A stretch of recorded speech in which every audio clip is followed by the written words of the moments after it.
each of us. Fear is Donald Trump's weapon of choice. Divide and conquer is his one repugnant strategy. Law firm against law firm, media outlet against media outlet, neighbor against neighbor. He counts on us being too scattered to oppose him, too scared of a truth social media post or an executive order, or the very real threat of physical harm for anyone to push back. So there's something incredibly powerful when someone looks King Donald in the eye and says simply and with their whole being, piss off. Thank you very much. And thank you for your courage to be here, because in the society that we live in today, it takes a lot of courage to say that you're supporting President Trump. And you know, it's really quite interesting how people have tried to manipulate people and how to intimidate people and change their minds. This has been going on since we've been in America. Folks, welcome back to Liberty Pundit. What you're about to witness is nothing short of remarkable. Dr. Ben Carson just delivered one of the most powerful defenses of President Trump I have ever seen.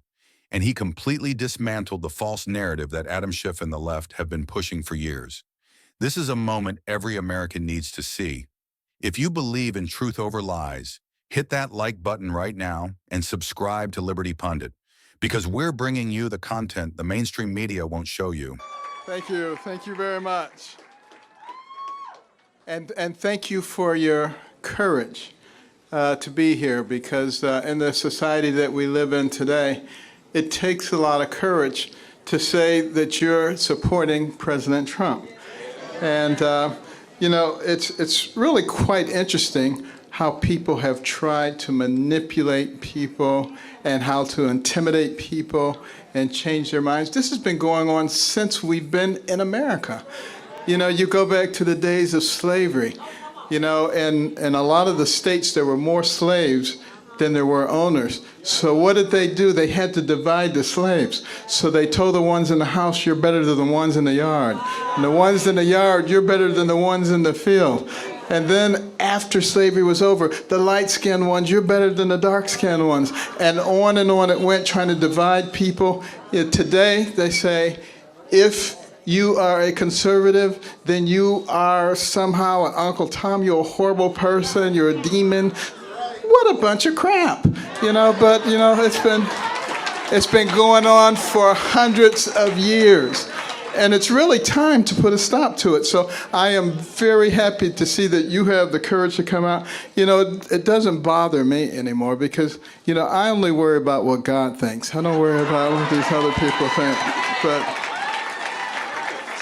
But you know, sometimes people ask me, what happened to you? You changed. I haven't changed. I changed about 35 years ago because, you see, I grew up in Detroit, a bastion of liberalism. They call it progressivism now. They keep changing the name. But anyway, then from there to Boston, a bastion of liberalism. Back to Detroit, and then to New Haven, Connecticut, a bastion of liberalism, and then to Ann Arbor, Michigan, a bastion of liberalism, and then to Baltimore, Maryland, a bastion of liberalism. So I had no chance. I was a liberal. I was way out there. And then I did something that liberals are never supposed to do. I listened to a conservative. I listened to Ronald Reagan. And I said, you know, he doesn't sound like a horrible racist person. He sounds just like my mother. And at that point, I started thinking for myself.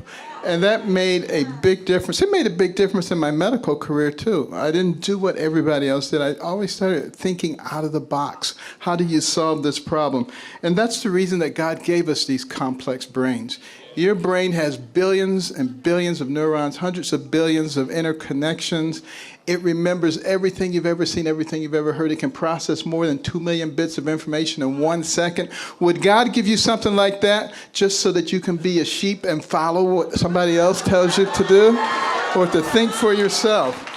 And you know, don't you find it fascinating that so many people say the president's a racist? He's a horrible racist and everything he does.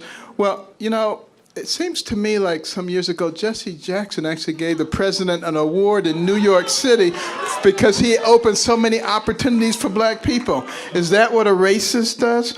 And then when he moved to Palm Beach, he was right on the forefront to fighting the clubs who were not admitting Jews and blacks. Does that sound like what a racist would do? He is the one who finally got the Second Chance Act done. Does that sound like what a racist would do? When he took office, he brought the office of HBCUs to the White House so it could get appropriate attention, more money than ever. Opportunity zones so that people could take this money and direct it to the places where people did not have opportunities before. An economy where you have the lowest unemployment rates for black people in history. And it goes on and on and on. Let me tell you something. If he's a racist, he's an awfully bad one. He needs to go get a lesson from the real racists. The people who look at somebody like you and me and they say, because your skin is a certain color, you have to think a certain way. And if you don't, there's something wrong with you. And they start calling you names. Those are the real racists.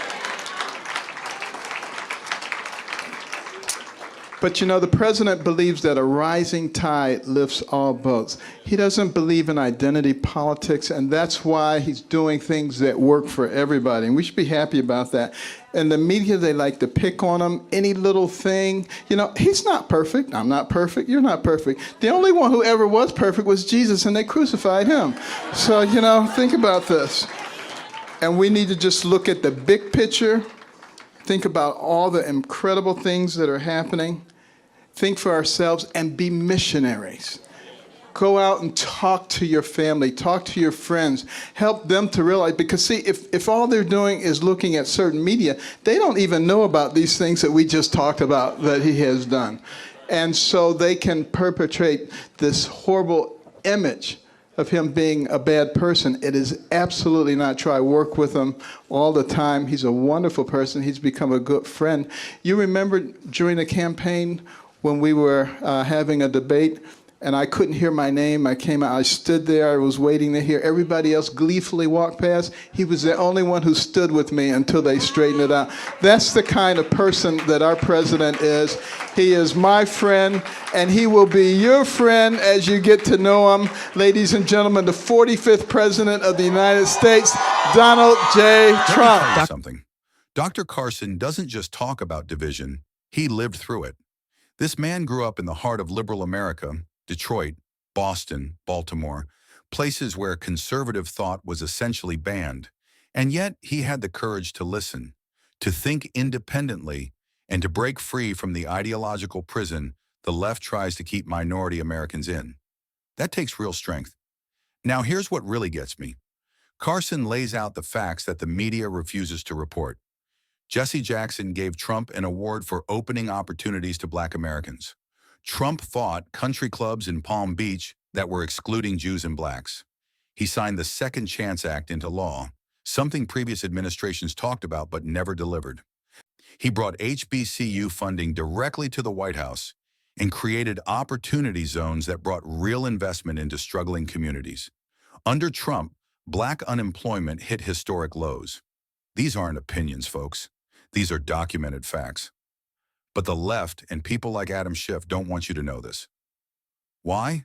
Because their entire political strategy depends on division. They need Americans fighting each other based on race, class, and politics, because united Americans are impossible to control. Carson exposes this brilliantly when he talks about how slave owners had to divide people to maintain power. The tactics haven't changed. They've just been repackaged by modern progressives. What Carson says about real racism hit me hard. The real racists are the ones telling Black Americans they must think a certain way or they're traitors. That's not freedom. That's a mental plantation. And any Black conservative who dares to think independently gets attacked, slandered, and called every name in the book. Carson himself has endured this. Yet he stands firm because he cares about what God thinks, not what the mob thinks. This speech reminds us that we cannot let fear dictate our actions. The left weaponizes fear. They threaten careers, reputations, and even physical safety to silence opposition. But when Americans like Dr. Carson stand up and speak truth with courage, it breaks that spell. It shows others they're not alone. That's why this message is so critical right now. Carson's call for independent thinking resonates deeply. God gave us incredible brains capable of processing millions of pieces of information, yet the left wants us to be sheep, following their narratives without question. Real progress comes from thinking outside the box, from challenging assumptions, and from judging people by their character and actions, not by what the media tells us to think. The bottom line is this: President Trump's record speaks for itself. Rising tide lifts all boats, and that's exactly what his policies achieved. Economic growth, criminal justice reform, opportunity creation across all communities. If that's racism, then the word has lost all meaning. What we're really witnessing is the left's desperation as Americans wake up to their lies. Dr. Carson delivered a masterclass in courage, truth, and patriotism. This is what real leadership looks like. Standing firm on principles, speaking truth regardless of consequences, and calling out division wherever it hides. America needs more voices like his, and we need more Americans willing to listen with open minds rather than closed hearts. If this video opened your eyes, do me a favor. Smash that like button, hit subscribe, and share this everywhere. The truth needs to spread, and it starts with you. Let's keep fighting for facts over feelings, unity over division, and America first, always.